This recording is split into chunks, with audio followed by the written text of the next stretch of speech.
Have you ever felt the most underconfident? I did. When I was in that school, literally one of my toxic school which I never want to visit.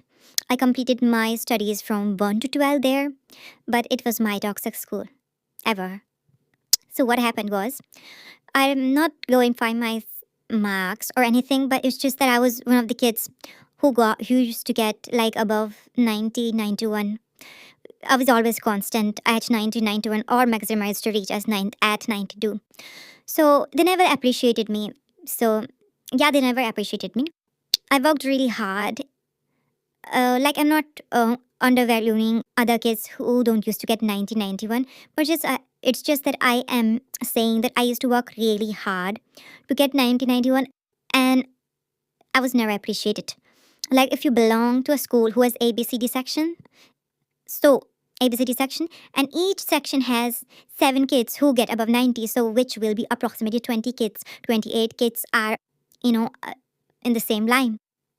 So one time, one of our teacher was giving the names of kids who he thinks, he thinks I go in study. So he didn't take my name. I felt bad because I worked hard. I worked really hard, and when not appreciated, it hurts. It hurt. I felt really bad. I felt like, was feeling like, oh, am I this dumb? Like I am working really very hard, but then also I'm getting just 90, 91. Am I dumb? Why am I, what? I literally cut off a lot of things, but then also it was my maximum, It was my maximum. Yeah. And they never appreciated me. Like never. I literally used to cry that time that why they are not appreciative, why they're not saying that to me, why this and that. But, you know, and funny thing is, that teacher which I'm sort of saying about.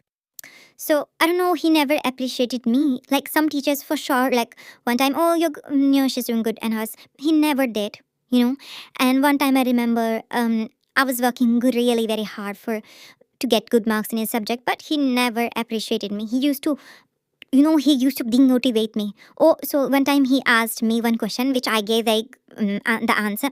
Then the second question he asked, and I became silent, because I didn't know the answer. So he was like, oh, now also you'll be up to 90 or 91. You'll not get above it because you don't study. But I did study. It's just that I didn't get the second answer doesn't really mean that I'm not good in study. It doesn't really mean that I didn't really study hard for it, right? And he was like, oh, should do another job because studying is not for you. He literally said it. I'm not like exaggerating it or something, but he said it to me at my face in front of those students. And when the teacher say that in front of those students to you, it literally shattered my confidence. It literally did. And I would never, ever in my life want to meet that teacher. Like, I don't have anything to prove to him. He is one of the most toxic person I ever met. And I would never like to meet him at all.